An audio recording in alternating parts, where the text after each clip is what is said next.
तू ते शिवाला प्रसादामधून गुंगीचं औषध देतेस ना, त्याचं प्रमाण आपण वाढवलं तर शिवा लवकर. म्हटलं होतं ना, काही कामाची नसणारी आयडिया. अरे त्या प्रसादामुळे ती मेली, तर तो प्रसाद कोण खाऊ घालत होतं? शांताबाई. अडकलो ना आपण. हा, म्हणून मी तुला म्हणते, तू काही करू नकोस, मी बरोबर सगळं करतेय, तू शांत राहा. शांताबाई आहे ना, प्रत्येक काम शांततेत करते. तुझ्यासारखं नाहीये अति घाई संकटात नाही. वाचतोस ना, ठिकठिकाणी असतं ना लिहिलेलं. हो हो हो हो. फक्त एका गोष्टीची खात्री करायला हवी. आता कोणत्या? ती शिवाय ना या दुःखात अशी बुडून गेली पाहिजे.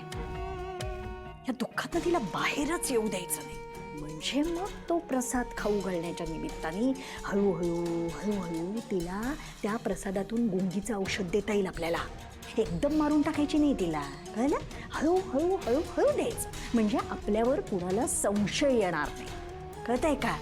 करेक्ट, असंच करूया. हे बघ, ती जास्तीत जास्त दुःखात कशी राहील हे आम्ही बघतो. तू फक्त रेडी राहा. आम्ही म्हणजे? कीर्तीला सांगितलंयस का तू? ए बाबा, सकाळी ती काहीतरी बोलत होती, मी नीट ऐकलं नाही. हा, नाही नाही नाही, अगं मी तिला नाही सांगितलंय आणि सांगणारही नाही.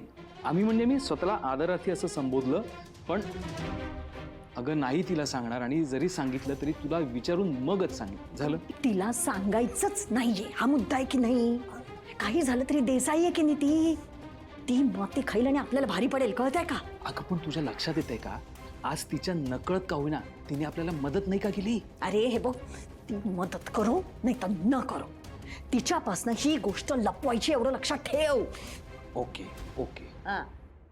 आणि आता निघित नाही, ते प्रवचन भाषण चाललंय. निघ, चल चल चल. आई तू पण त्या कीर्तीसारखी वचवच करू नकोस. हा, ती पण करते, तू आता करायला लागली. ए बाबा, तू जा ना, निघ ना. कोणी बघितलं तर किती वांदे होती. पण ते ठरलं. हो जातो.